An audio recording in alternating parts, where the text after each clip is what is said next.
అందరికీ నమస్కారమండి. రాష్ట్ర వ్యాప్తంగా ఉన్న పెన్షన్‌దారులకు సంబంధించి అయితే రాష్ట్ర ప్రభుత్వం అయితే కీలక అప్డేట్ అయితే జారీ చేసిందనమాట.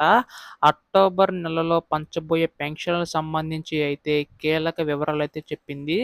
దీనికి సంబంధించి ఏ అప్డేట్‌లున్నాయి ప్రతీదీ కూడా ఈ వీడియోలో మొత్తంగా కంప్లీట్‌గా తెలుసుకుందామండి. ఈ వీడియోనైతే ఎక్కడా కూడా ఆపకుండా చివరి వరకు అయితే చూడండి. అంతకంటే ముందు చాలామంది వీడియోని చూస్తున్నారు కానీ సబ్స్క్రైబ్ చేసుకోవడం లేదు.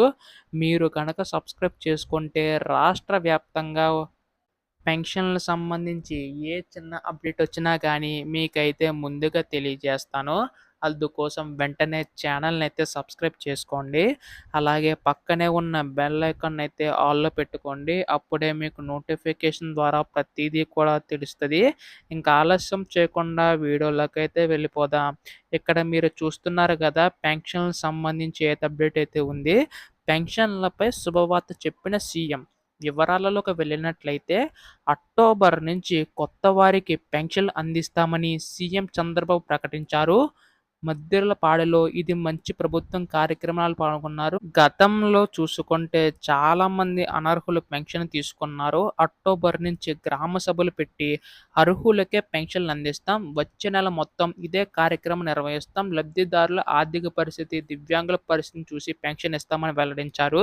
దీన్ని బట్టి చూసుకుంటే ఏవైతే బోగస్ పెన్షన్లు ఉన్నాయో అవన్నీ తీసివేయడం అయితే జరుగుతుందన్నమాట.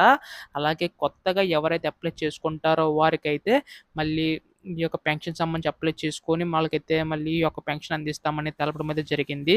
ఎందుకంటే మనకి ఇక్కడ ముఖ్యంగా చూసుకున్నట్లయితే బోగస్ పెన్షన్లు అనేవైతే చాలా వరకు కూడా ఎక్కువైపోయాయి. ప్రభుత్వం దగ్గర చూసుకుంటే అంతంత మాత్రం నిధులైతే ఉన్నాయన్నమాట.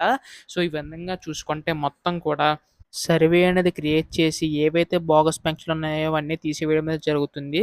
సో, మనకిక్కడ మొత్తం మొన్నగానే అప్డేట్ అయితే ఇచ్చారనమాట. అది ఏంటంటే మనకి ఒక అక్టోబర్‌లో ఏ నెలలో అయినా ఒకటో తారీఖు ఆదివారం గాని సెలవు ప్రకటన వస్తే దాని ముందు రోజు నుంచే పెన్షన్లు అనేవైతే ఇస్తామని చెప్పేసి తెలపడం అయితే జరిగింది. సో, ఇదొక శుభవార్తనే చెప్పాలి. అలాగే మనకిక్కడ ముఖ్యంగా చూసుకున్నట్లయితే మీ పెన్షన్ అనేది ఒకవేళ మీరు వేరే జిల్లాలో ఉన్నా గాని దాన్నైతే మార్చుకోవచ్చని కూడా తెలపడం అయితే జరిగిందనమాట. అంటే బదిలీ చేసుకోవచ్చు.